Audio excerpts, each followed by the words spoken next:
మీకున్న health problems diseases వల్ల కాదు. మీ ప్లేట్‌లో ఏదైతే న్యూట్రిషన్ మిస్ అవుతుందో దానివల్ల. ఈ న్యూట్రిషన్ డెఫిషియన్సీ వల్ల మనకు చాలా diseases like hypertension, diabetes, thyroid and life style disorders కూడా వస్తున్నాయి. అన్ని ఏజ్ గ్రూప్స్‌లో వస్తున్నాయి. సో, న్యూట్రిషన్‌కి అంత వాల్యూ ఉంటుందా? మనం ఈరోజు అడిగి తెలుసుకుందాం డాక్టర్ రాజలక్ష్మి గారిని. Senior nutritionist at love elder health care private limited. So, ma'am ఈ ప్రెజెంట్ జనరేషన్‌లో బెస్ట్ అండ్ ప్రాపర్ న్యూట్రిషన్ దొరకడం చాలా కష్టం. So, what's your opinion on thought? Nutrition అన్నది మన ప్లేట్లో వచ్చే ముందు ఫస్ట్ కిచెన్లోకి వస్తుంది. సో మార్కెట్లో తీసుకునే వెజిటేబుల్స్ నుంచి తీసుకొని మనం చేసే చాయిసెస్ అది కూడా చాలా ఇంపార్టెంట్. సో వెజిటేబుల్ మార్కెట్లో మనం వెజిటేబుల్స్ తీసుకుంటున్నాం అని అంటే should be conscious into it. And దాన్ని క్లీనింగ్ అన్నది కూడా చాలా important. And most of the parents readymade food మీద డిపెండ్ అయి ఉంటున్నారు. ఎగ్జాంపుల్ ఇన్స్టెంట్ ఫుడ్ అనేసి, మిక్సెస్ అనేసి. సో ఇలాంటి వల్ల న్యూట్రిషన్ డెఫిసిట్ అవుతుంది. Okay. So, preparing the meal box like ముందు రోజు నైట్ ఆర్ 3-4 డేస్ ముందే will chop the vegetables and will put it in freezer. Will this effect the nutrition? Definitely. ఎందుకంటే fresh food is always fresh. And దీన్ని freeze చేసి frozen foods అనేసి ఇలాంటి వాళ్ళ వల్ల ఆ ఫుడ్లో ఉండే న్యూట్రిషన్స్ అయితే కంపల్సరీ పోతున్నాయి, కానీ బ్యాక్టీరియల్ ఎఫెక్ట్ అవుతుంది. ఎగ్జాంపుల్ ఎల్లిపాయలు కూడా చాలామంది క్లీన్ చేసి ఫ్రిడ్జ్లో పెట్టేస్తారు. చాలా ఈజీగా ఫంగస్ వచ్చేస్తాయి. ఆనియన్స్ అది కూడా ఫ్రిడ్జ్లో పెట్టకూడదు. పొటాటోస్ పెట్టకూడదు, టొమాటోస్ పెట్టకూడదు. కానీ చాలా లీఫీ వెజిటేబుల్స్ కూడా గెస్ ఇట్ ఈస్ రిక్వైర్డ్. దానివల్ల మనకి చాలా హెల్త్ ఇష్యూస్ అయితే మేజర్లీ వస్తున్నాయి. ప్లస్ డిసీజెస్ కూడా అండ్ ఇమ్యూనిటీ కూడా చాలా తగ్గుతుంది. Okay. So, how to store the vegetables like without losing the nutritions? So mostly weekly thrice or twice or at least weekly 2 times మనం వెజిటేబుల్స్ని ఎప్పటికప్పుడు క్లీనప్ చేసేసుకొని పెట్టేసుకోవాలి. మోస్ట్లీ యూజ్ తడి బట్టని వాడడం అన్నది యూజ్ చేసుకోవచ్చు. Depended on the situations and conditions. మీకు ఒకవేళ ప్లేస్ ఉంటే మీరు కొంచెం ఇంటి వెనకాల కూడా చెట్లు పెట్టేసుకోవచ్చు. లైక్ కొత్తిమీర ఆర్ ధనియా, అదేంటంటే పుదీనా, ఇలాంటి వెజిటేబుల్స్ మీరు పెట్టేసుకోవచ్చు. So, if we don't have any option, storing in a refrigerator is the only option. So, how to maintain the food? దాన్ని డిహైడ్రేట్ చేసి పెట్టుకోవడం ఇంకా బెటర్ అనుకుంటాను. ఎందుకంటే డిహైడ్రేషన్, ఫ్రీజింగ్ కంటే కూడా dehydration will help you lot. ఎందుకంటే దాంట్లో న్యూట్రిషన్ వాల్యూస్ అంత త్వరగా ఇవాపరేట్ అవ్వదు. అదే ఫ్రీజింగ్ లోపల ఇష్యూ ఏం జరుగుతుందంటే ఆకుకూరలు మీరు ఫ్రిడ్జ్ లో పెట్టి చూసి ఉండొచ్చు, అది చాలా మెత్తగా అయిపోతా ఉంటాయి, పోతాయి. లేదంటే మీరు వాటర్ మిలన్ కట్ చేసి ఫ్రిడ్జ్ లో పెట్టి ఓపెన్ పెట్టి చూడండి, అది ఇమీడియట్లీ వాటర్ ఇవాపరేట్ అయిపోతూ ఉంటుంది. సో దాంట్లో న్యూట్రిషనే కాకుండా బ్యాక్టీరియా కూడా చాలా త్వరగా పట్టేసుకుంటుంది. So, what are the dark sides of this bacterial food, contaminated food? See, immunity first, it attacks on your immunity. And దాంతో పాటు what we are eating into is very important. So what we are eating actually should be healthy and it should be full of nutrition. దాంతో పాటు antibodies అన్నది ఉండాలి, కానీ మనం bacteria కడుపులో తీసుకున్నామంటే it is very dangerous. So, what do you prefer, fasting or having a bad meal? It's better to go with fast. Okay. Most of the Indians are neglecting the nutritions. What are the 3 main ignored nutritions? So first of all Indians తీసుకుంది protein. రెండవది వాళ్ళు vitamins తీసుకోరు.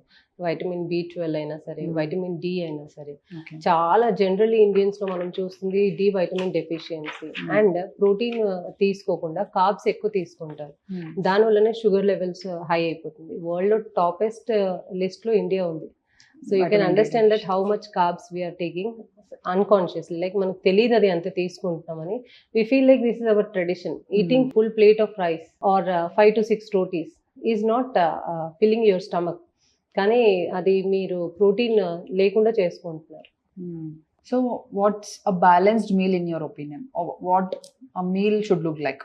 See, a balanced meal means a plate which is complete with starts with fiber and ends with protein and minerals and vitamins. Example మీరు ఒక plate తీసుకుంటే దాంట్లో మనం majorly చూస్తే దాంట్లో అప్పడం ఉంటుంది, పచ్చడి ఉంటుంది, లేదంటే ఒక పప్పు, ఒక కూర, అన్నం ఉంటుంది. అన్నం హైగా ఉంటుంది. ఒక ప్లేట్ని డివైడ్ చేసుకోండి, 70% అన్నం ఉంటుంది మన ఇండియన్స్కి, లేదంటే ఒక రోటీ ఉంటుంది, దాంతోపాటు పప్పులు ఉంటాయి, రైట్, సబ్జీ ఉంటుంది, అంటే కూరగాయలు ఏదైనా. కానీ ఒక ప్లేట్ని యాక్చువల్లీ 30% to 25% కార్బ్స్ పెట్టేసి 20 to 30% మనం వెజిటేబుల్స్ లైక్ కీరా అవ్వచ్చు, టమాటో అవ్వచ్చు, దోసకాయలు అలాంటివి గ్రీన్ లీవ్స్ పెట్టేసుకొని, తో పాటు పాలకూర, తోటకూర ఇలాంటి ఫ్రైస్ పెట్టేసుకొని, కొన్ని శనగలు లేదు అని అంటే మీకు ప్రోటీన్ నాన్ వెజ్లో ఉంది అని అంటే చికెన్. చికెన్ కూడా మన ఊర్లో దొరికే కోడి చికెన్ అయితే చాలా మంచి ప్రోటీన్ ఉంటుంది దాంట్లో, Okay. Well cooked. అది కూడా మళ్ళీ దాన్ని స్టీమ్ చేయడము సరిగ్గా చేయకపోయినా ఇట్ ఇస్ బ్యాడ్, డైజెస్ట్ అవ్వదు. ఓకే. డ్రై ఫ్రూట్స్ కొన్ని ప్లేట్లో ఉండాలి. సో ఇలాంటి ప్లేట్ని బ్యాలెన్స్ ప్లేట్ అని అనొచ్చు. కానీ ఏ ప్లేట్లో అయితే కంప్లీట్లీ అన్నం వేసేసి ఇంత చారు పోసేసి సాంబార్ పోసేసి దాన్ని కలిపేసి తినేస్తే that is not at all, there is nothing in to it except మనం మన బాడీ వెయిట్ని పెంచుకుంటున్నాం, inflammation. So eating raw vegetables for fibre, is it a good option? No, subconsciously we eat like that, కానీ ఇది చాలా చాలా dangerous. Raw vegetables అన్నది కూడా తినే టైమింగ్స్ ఉంటాయి, దాన్ని మనం ప్రాపర్గా క్లీన్ చేయాలి. First of all let us get in to this రా వెజిటేబుల్. ఓకే, అది ఫామ్లో ఎలా వస్తుంది, దాని మీద చాలా యూరియా అనేసి మెడిసిన్స్ అని కొడతారు, పురుగులు రాకూడదు, ఫర్టిలైజర్స్ పెడతారు. సో దాన్ని క్లీనింగ్ సరిగ్గా చెయ్యము. సరే, దాన్ని క్లీన్ సరిగ్గా చేయాలంటే ఎలా చేయాలి? కొంచెం ఒక గిన్నెలో వాటర్ తీసుకున్నాక కొంచెం తినే సోడా, ఉప్పు వేసి దాన్ని మంచిగా ఒక 20 minutes ఆర్ 15 minutes దాంట్లో కూర్చొనివ్వాలి, సోక్ చేసి పెట్టాలి. దాని తర్వాత దాన్ని నీట్గా రబ్ చేసి కట్ చేసి తినాలి, రైట్? సో ఇది చేయరు. సో అందుకనేసి ఫైబర్ ఏమైపోతుంది, ప్రాపర్లీ బాడీ అబ్జర్వ్ చేయలేకపోతుంది, ఎందుకంటే ఆ కెమికల్స్ని బాడీ అబ్జర్వ్ చేయదు. రా వెజిటేబుల్స్ అన్నది కూడా మార్నింగ్ 9 నుంచి 11 లోపల తింటే చాలా మంచిది, దాని తర్వాత తినకూడదు. Okay. So proper steamed or cooked vegetables is good for fiber. Good, steam చేస్తే ఇంకా బెటర్. ఈవెన్ స్ప్రౌట్స్ కూడా కొంచెం స్టీమ్ చేయాలి, ఒక 1-2 minutes స్టీమ్ చేసినా చాలు. కానీ డైరెక్ట్గా రా తీసుకోకూడదు, ఎందుకంటే సమ్ టైమ్స్ అది డైజెస్ట్ కాదు. కొంతమందికి గట్ ఎనర్జీ బాగుంటుంది, డైజెస్ట్ అయిపోతుంది, కానీ కొంతమంది డైజెస్ట్ చేయలేకపోతారు, దానివల్ల మోషన్స్ అవుతాయి, లేదంటే డైరియా అవుతుంది. సో దాన్ని కాన్షియస్లీ క్లీనింగ్ అండ్ హైజీన్ చాలా important. Okay. And most of the parents think their children are eating well, so వాళ్ళు హెల్దీగా ఉన్నట్టు, but they are ignoring the nutritions. 9 to 18 years ఉన్న పిల్లల్లో కొన్ని న్యూట్రిషన్ డెఫిషియన్సీస్ చూస్తాం, but we don't know that these are actual nutrition deficiencies. అని can you explain this? First మనం Indian మదర్ని ఎగ్జాంపుల్ తీసుకుందాం. Okay, so our mother will be happy when we eat 4 rotis. Agreed? లేదంటే మంచి ఒక గిన్నె నిండా అన్నం తిన్నామంటే. సో ఇది ఇండియన్ మదర్ లోపల అది న్యాచురల్లీ మనం ఏమనుకుంటామంటే అది చాలా హెల్దీ ఏమో, మా బాబు తిన్నది కంప్లీట్. లేదు, మీ బాబు ఏమేమి మిస్ అవుతున్నాడు అక్కడ? ప్రోటీన్ మిస్ అవుతున్నాడు, వైటమిన్స్ మిస్ అవుతున్నాడు, మేజర్లీ ఫైబర్ మిస్ అవుతున్నాడు, అండ్ మినరల్స్ కూడా రావట్లేదు. ఓన్లీ వచ్చేది ఏంటి అక్కడ? కార్బ్స్. సో దానివల్ల ఏమవుతారంటే పిల్లలు కొంచెం లేజీగా అయిపోతారు. దానికి major reason is your kitchen. మీ కిచెన్లో కానీ మీరు అన్నీ కరెక్ట్గా పెట్టుకొని పిల్లలకి మార్నింగ్ కొన్ని వాల్నట్స్, సోక్డ్ వాల్నట్స్ పెట్టొచ్చు, లేదంటే బాదాం పెట్టొచ్చు, లేదంటే బాదాంని సోక్ చేశాక మిక్సీ చేసేసి దాని పాలు తాగిపించవచ్చు. ఫైబర్ కోసం కొన్ని గ్రీన్ వెజిటేబుల్స్ పెట్టొచ్చు, లైక్ కుకుంబర్ ఉంది, లేదంటే స్ప్రౌట్స్ ఉన్నాయి, లేదంటే చాలా పప్పులు ఉన్నాయి. దాన్ని కొంచెం మొలకెత్తాక దాని మీద కొంచెం నిమ్మకాయ స్క్వీజ్ చేసి పిల్లలకి పెట్టొచ్చు. సో ఇవి యాక్చువల్లీ ఫుల్ మీల్ అనొచ్చు. Okay. So these days chicken and meat are injections, like hormonal injections istunar. Will this affect the kids' health? Why not? See అది ఇప్పుడు ఆ ఇంజెక్షన్ ఎక్కడ వెళ్తుంది? Getting in to the body of hen or goat, right? So mostly గోట్స్తో జరగదు, కానీ meat, red meat అన్నది high in protein ఉంటుంది, కానీ high in cholesterol and fats కూడా ఉంటుంది. సో అది డైజెస్ట్ అవ్వదు ఈజీగా, అది it takes too much time to digest. Can you repeat? Yeah, it takes too much time to digest. So అందుకనేసి మీట్ అన్నది we don't suggest much. Yeah, growing kids కి okay, but when they cross 20-25 అప్పటి నుంచి కొంచెం consciously మటన్ని ignore చేయడం మంచిది, better. And chicken గురించి చెప్పాలి అని అంటే ఇప్పుడు ఇంజెక్షన్స్ వేస్తున్నారు అన్నది fact, it is true. So protein ఎలాగా అని అంటారు, అందుకే నేను అన్నాను కదా, నాటుకోడి ఉంటుంది కదా, అది ప్రాపర్లీ బాయిల్ చేసేసి లేదంటే దాన్ని గ్రిల్ చేసేసి తింటే చాలా మంచిది. బట్ గ్రిల్ చేసేటప్పుడు కూడా ఆయిల్ కూడా కాన్షియస్లీ సెలెక్ట్ చేయాలి. సో దీంట్లో ఆయిల్ కోల్డ్ ప్రెస్ ఆయిల్ అయినా ఘీ అయినా యూస్ చేసామంటే it's very good fat. Actually fat is also required in our body. చాలా మంది ఏమనుకుంటారంటే ఫ్యాట్ ఇంపార్టెంట్ కాదేమో అని. కాదు, ఫ్యాట్ అనేది చాలా ఇంపార్టెంట్, కానీ అది ఎక్కడి నుంచి వస్తుంది అన్నది కూడా కాన్షియస్లీ చూడాలి. రిఫైన్డ్ ఆయిల్స్ అంటే ఏంటి? ఆయిల్ని 10 సార్లు వేడి చేసి దాంట్లో ఉండే బ్యాక్టీరియాని, దాంట్లో ఉండే డస్ట్ పార్టికల్స్ని క్లియర్ చేస్తారు. ఆ క్లియరెన్స్లో దాంట్లో ఉండే మంచి న్యూట్రిషన్ కూడా వెళ్ళిపోతుంది. అదే కోల్డ్ ప్రెస్ ఆయిల్ ఉందనుకోండి, definitely it is once cleaned, so అది కూడా ఫిల్టర్ చేస్తారు. So it is very good fat. అలాంటి ఫ్యాట్స్ మనం తీసుకోవాలి. Okay.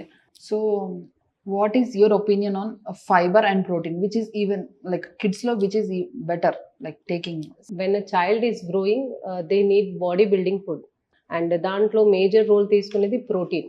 Most of the Indian kids are going with malnutrition. Reason is the parent is not giving proper protein to them. అంటే they don't have idea that what they are giving to the child.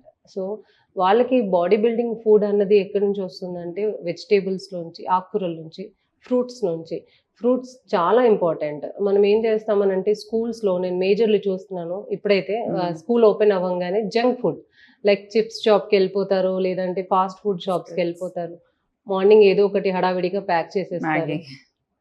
And పిల్లలు కూడా చాలా addicted ఉన్నారు. ఎలా అంటే వాళ్ళకి drinks కావాలి, లేదంటే జ్యూసెస్ కావాలి.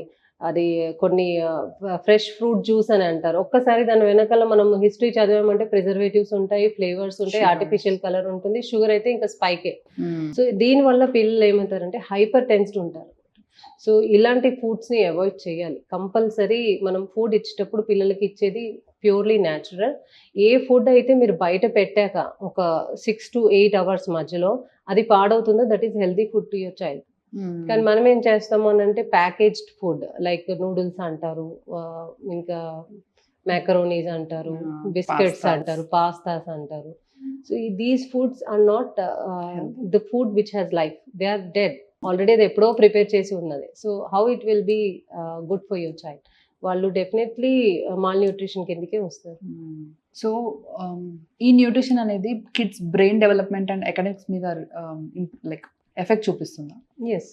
సో బ్రెయిన్లో యాక్చువల్లీ మన గట్ అండ్ బ్రెయిన్, మనం ఒక ప్రెగ్నెంట్ ఉమెన్ని టెస్ట్ చేసి చూసిన ఈవెన్ రీసెర్చ్ పేపర్లో కూడా గట్ అండ్ బ్రెయిన్ రెండు ఒకటేసారి గ్రో అవుతాయి మదర్ హోమ్లో. సో దీంట్లో ఉండే ఫ్యాట్స్ ఆల్మోస్ట్ సేమ్గా ఉంటుంది. అందుకే gut and brain have a relationship. Okay. So ఈ రిలేషన్షిప్ లోపల మనకి ఫ్యాట్స్ ఏదైతే దీంట్లో మన గట్లోకి వస్తున్నాయో అది ఒకవేళ డిస్టర్బ్ అయిపోతే మన బ్రెయిన్ కూడా డిస్టర్బ్ అయిపోతుంది. సో దానికి రెండిటికి బ్యాలెన్స్డ్ ఫుడ్ తీసుకోవడం చాలా important. Thank you. Thank you.